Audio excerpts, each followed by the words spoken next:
Hello friends, आप देख रहे हैं आपका चैनल शेयर बाज़ार विद आयुष। और दोस्तों, बात होगी इस वीडियो में कुसुमगर आईपीओ के लिस्टिंग डे स्ट्रैटेजी के बारे में। कल दोस्तों कुसुमगर आईपीओ की लिस्टिंग है, तो लिस्टिंग किस तरह की हो सकती है इसके बारे में चर्चा करेंगे, समझेंगे दोस्तों लिस्टिंग की एक्सपेक्टेशन क्या रखनी चाहिए। तो वीडियो को आप लोग देखिएगा पूरा, लेकिन उससे पहले अभी तक अगर आपने दोस्तों चैनल को सब्सक्राइब नहीं किया है तो अब चलो आप लोग ज़रूर चैनल को सब्सक्राइब कर लीजिएगा। तो फ्रेंड, जैसे मैंने कहा कुसुमगर आईपीओ आपको पता ही है, अब कल के दिन इसकी लिस्टिंग है। इस बात का ध्यान रखिएगा। सबसे पहले तो अगर आपको आईपीओ मिला है तो कॉन्ग्रेचुलेशंस, आपको 419 का एक शेयर मिला है, टोटल 35 शेयर मिले हैं। अगर आपने रिटेल में अपना आईपीओ लगाया था एचएनआई में, नो डाउट आपको ज़्यादा शेयर मिले होंगे। देखिए, जब भी हम लिस्टिंग की बात करते हैं जो फर्स्ट थिंग देखते हैं वो है दोस्तों आईपीओ किस तरीके का था। अब ये आईपीओ दोस्तों पूरा का पूरा एक ओएफएस था। ओएफएस का मतलब ये होता है कि कंपनी को पैसों की कोई नीड नहीं है, राइट। कंपनी को पैसों की नीड नहीं है, इसलिए कंपनी ओएफएस लेकर आ रही है। और ओएफएस में सारा पैसा किसके पास जाता है, ये बात ध्यान रखिए। जो निवेशक है, जो इन्वेस्टर है, जो प्रमोटर है, जो भी अपना हिस्सा बेच रहा है, उनके पास आपको हिस्सा जाता हुआ देखने को मिलता है, राइट। तो यहाँ पर भी वैसा ही आपको होता हुआ देखने को मिला है। सो ओएफएस थोड़ा सा दोस्तों माना जाता है कि महंगा आ सकता है, मतलब ओएफएस जो है वो हो सकता है कि थोड़ा सा एक्सपेंसिव हमको आता हुआ देखने को मिले, ऐसा माना जाता है। बट हाल फिलहाल में हमने देखा है कि ओएफएस जो है वो फ्रेश इशू से ज़्यादा बेहतर करते हुए देखने को मिले, अच्छे गेन उन्होंने दिए। तो ये भी एक फैक्टर है जो भी आपको प्ले करता हुआ देखने को मिल रहा है। दूसरी चीज़ जिसके ऊपर दोस्तों हम चर्चा ज़्यादा करते हैं वो होता है सब्सक्रिप्शन। बल्कि मैं तो सब्सक्रिप्शन को ये भी कह सकता हूँ कि सारे फैक्टर्स एक तरफ, सब्सक्रिप्शन एक तरफ। देखो, सब्सक्रिप्शन बहुत कुछ बताता है। इस आईपीओ के अंदर लगभग दोस्तों 300 गुना 300 टाइम्स क्यूआईबी ने इस आईपीओ को सब्सक्राइब किया। अगर किसी आईपीओ को लेकर दोस्तों इतनी डिमांड है तो नो डाउट आप कह सकते हैं इंस्टीट्यूशन की तरफ से आपको एक फर्दर बाइंग आने के भी चांसेस क्रिएट होते हुए देखने को मिलते हैं। लगभग क्यूआईबी ने दोस्तों इस आईपीओ में 38,000 करोड़ रुपए लगाए, वो जो दिखाता है कि कितना शानदार रिस्पॉन्स था जो हमको बेसिकली आता हुआ देखने को मिला है क्यूआईबी के अंदर द्वारा।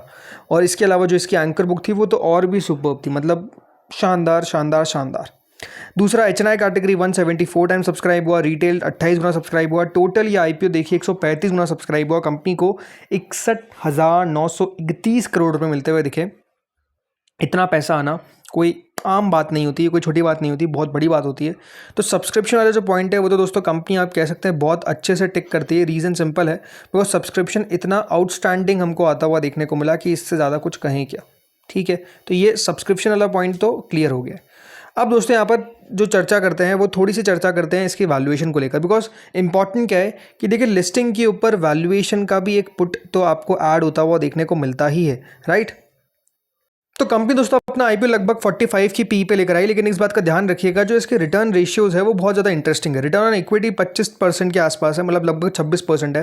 रिटर्न ऑन कैपिटल एम्प्लॉयड लगभग 25% है। डेट टू इक्विटी काफ़ी शानदार है। रिटर्न नेटवर्थ आप देख सकते हैं। मार्जिन्स, कंपनी के मार्जिन सबसे ज़्यादा शानदार है। कंपनी की बेटा मार्जिन देखिए 27% पर है और पैट मार्जिन लगभग 14% पर आपको आते हुए देखने को मिलते हैं। अब यहाँ पे जो बाकी कंपनीज है वो अगर आप देखेंगे तो वैल्यूएशन उनकी लगभग इससे बराबर या फिर इससे थोड़ी सी कम नजर आती है। तो आप कहेंगे कि वैल्यूएशन मतलब इनकी क्या बहुत महंगी है? नहीं, ऐसा नहीं है। प्रॉब्लम क्या है दोस्तों इन कंपनीज के साथ कि इनका इतना शानदार रिटर्न रेशियो नहीं है जितना इस कंपनी का है। ये आप कह सकते हैं प्रीमियम पे ट्रेड होती हुई हमेशा देखने को मिलेगी। बिकॉज आप देखिए इस कंपनी का रिटर्न नेटवर्थ कितना है, 25.82%। इनका कितना है 15%, 10%, 13%। भाई आप सोचिए कोई कॉम्पिटिशन ही देखने को नहीं मिल रहा है। ओके, तो ये एक सबसे बड़ा फैक्टर है जो इसके साथ आपको प्ले करता हुआ देखने को मिलेगा। तो अब आ जाते हैं जीएमपी पे। जीएमपी को दोस्तों अगर आप देखेंगे जो अभी करंट यहाँ पर मिल रही है वो लगभग दोस्तों 155 रुपये के आसपास इस आईपीओ की करंट ग्रे मार्केट चलती हुई दिख रही है, विच इज़ हाउ मच 37%। 37% के आसपास का जो प्रीमियम है वो अभी दोस्तों आपको करेंटली देखने को मिलेगा। तो सवाल आपका यहाँ पर उठ सकता है कि फिर इस आईपीओ में क्या करना चाहिए, मतलब करना चाहिए इन द सेंस कि कहाँ पर इसकी लिस्टिंग होनी चाहिए, एंड सवाल ये कि जिनको मिला है उनको क्या करना चाहिए, राइट। सो ये देखिए दोस्तों मेरी एक्सपेक्टेशन क्या है। मेरा एक्सपेक्टेशन ये है कि दोस्तों ये आईपीओ जो है आपको कल 35 से 40% तक लिस्टिंग इन देकर जाएगा। मतलब लिस्टिंग के ऊपर दोस्तों 35 to 40% बनने का पूरा संभावना है, पूरी एक्सपेक्टेशन है, ये आप मान के चलिए। यानी मेरे हिसाब से दोस्तों ये जो आईपीओ है लगभग 565 रुपये 85 पैसे लगाकर 586.60 राउंड ऑफ कर लीजिए, 565 to 585 के बीच में आपको ये लिस्ट होता हुआ देखने को मिल सकता है। ये मेरी एक्सपेक्टेशन है।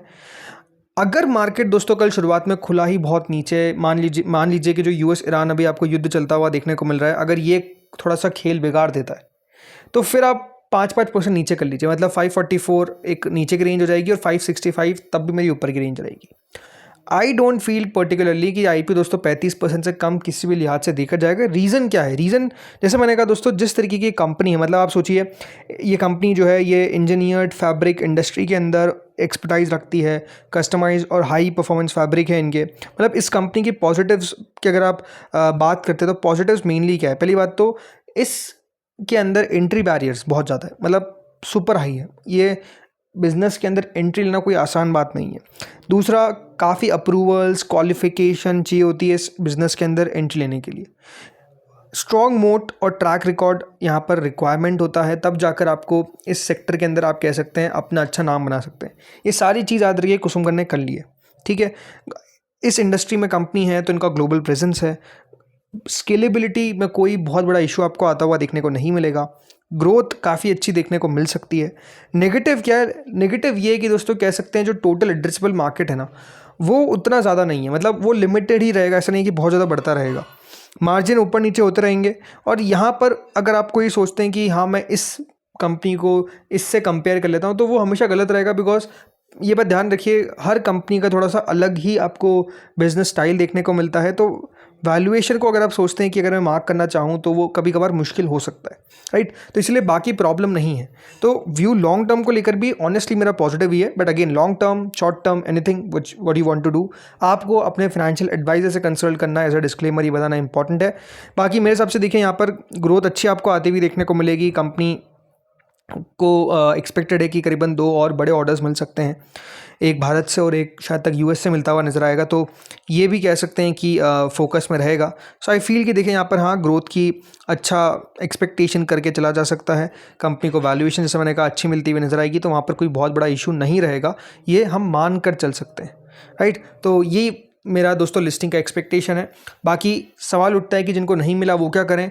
Again wait and watch. मैं हमेशा आपको कहता हूँ देखिए कोई भी कंपनी को लेने से पहले थोड़ा सा धैर्य रखिए, स्पेसिफिकली IPO वाली कंपनी, बिकॉज वॉलेटिलिटी बहुत हाई रहती है।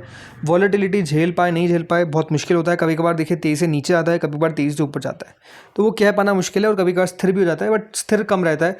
जब भी कोई IPO लिस्ट होता है तो उसके अंदर वॉलेटिलिटी काफ़ी रहती है। तो इसलिए थोड़ा सा स्टॉक को ठंडा होने दीजिए, एक लेवल पर आने दीजिए, समझ में आने दीजिए कि हाँ मार्केट किस तरीके से इसको बेसिकली वैल्यू कर रहा है, देन जाकर एक अपना विजन बनाना बेटर रहेगा। तो वो बात आपको ध्यान रखनी है। बाकी कल का बाजार देखना क्रूशल होगा, ये एक फैक्टर प्ले कर सकता है अगर मार्केट बहुत ही नीचे चले गया। अदरवाइज अगर मार्केट में कोई बहुत बड़ा उथल पुथल देखने को नहीं मिला तो नो डाउट ये कह सकते हैं काफ़ी अच्छी लिस्टिंग के लिए आपको कल तैयार होता हुआ देखने को मिलेगा। 35 से 40% की एक्सपेक्टेशन है, उससे ऊपर हो जाए तो क्या ही बात, उससे नीचे होने की उम्मीद ऑनेस्टली मुझे कम लगती है, ये आपको मैं कह सकता हूँ। बाकी दोस्तों इस वीडियो में इतना ही था। होपफुली वीडियो आपको बढ़िया लगा, अगर अच्छा लगा तो लाइक कर देना, चैनल से जुड़े सब्सक्राइब कर देना। Thank you friends watching this video.